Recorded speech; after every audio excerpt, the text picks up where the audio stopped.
నా పేరు అతని పేరు రౌండప్ చేసి నా పేరు రౌండప్ చేసి నా పేరు ఎంటర్ చేస్తారు. చేసినంత మాత్రంలో 2 ఏళ్ల లోపల మీరు గనక అంటే ఆ ఇంటి ఓనర్ క్లెయిమ్ చేయకపోతే అది నాదే అవుతుంది. నాకు వేరే రిజిస్టర్ అవసరం లేదు, వేరే ఏమీ అవసరం లేదు. అటువంటి చట్టం అది. ఒకవేళ అతను 2 సంవత్సరాల లోపు అది యొక్క చట్టం నా పేరు రిజిస్టర్ చేసుకున్నా అనే సంగతి తెలుసుకున్నంటే దాన్ని తహసీల్దార్ దగ్గరే ఇంకొక డిస్ప్యూటెడ్ రిజిస్టర్ అని ఉంటుంది. ఆ రిజిస్టర్లో డిస్ప్యూటెడ్ ల్యాండ్ ప్రాపర్టీ కింద పెడతారు. ఆ విధంగా పెట్టడం వల్ల అతనికి లోను తీసుకోలేడు, అమ్ముకోను లేడు, ఏమీ చేసుకోలేడు. ₹1 పెట్టుబడి పెట్టినోడు బిత్తర చూపులు చూడాల్సిందే.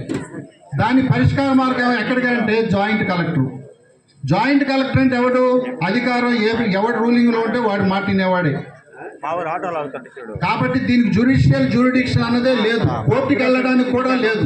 అటువంటి చట్టాన్ని తీసుకొచ్చి ఈ జగన్మోహన్ రెడ్డికి గతంలో ఎక్కడో ఒక దీవిని కొనుక్కుని ఆ దీవికి రాజ్యాధిపతిగా రాజుగా వేలాలనుకున్న విషయాన్ని ఈ విధంగా ఆంధ్ర ప్రజల మీద రుద్ది ఆ దౌర్జన్యంగా ఈ యొక్క అరాచక చట్టాన్ని తీసుకొచ్చాడు.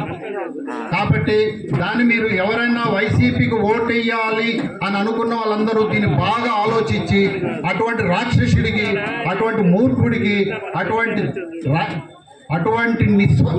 అటువంటి వెధవకి ఇటువంటివి ఏ విధంగా ఓటు వేయకూడదని మనసులో ఉంటుకొని అదేవిధంగా మన పవన్ కళ్యాణ్ గారు పిలిచిన పిలుపు మేరకు నిజంగా ఈరోజు ఈ సభ ఏర్పాటు చేసిన దండే శ్రీనివాసులు గారికి నా యొక్క మనస్ఫూర్తిగా, నా చిరకాల మిత్రుడు, నా మనస్ఫూర్తిగా అభినందనలు తెలియజేస్తూ ఆయన గతం నుంచి కూడా తనకు తెలిసినంత వరకు అడిగిన వాళ్ళకి సహాయం చేస్తూ ఉండి కూడా అదేవిధంగా ఉంటూ ఈనాడు ఇంత పెద్ద కార్యక్రమాన్ని ఇంత దిగ్విజయంగా నిర్వహించినందుకు ఆయనకి మనస్ఫూర్తిగా అభినందనలు తెలియజేశారు.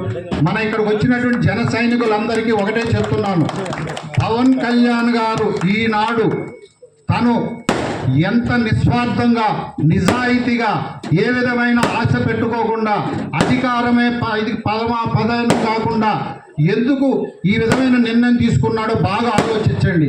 ఎందువల్లంటే వైఎస్ జగన్మోహన్ రెడ్డి అటువంటి రాక్షసుడు కంటే కూడా ఘోరాతి ఘోరమైన వ్యక్తి అతను.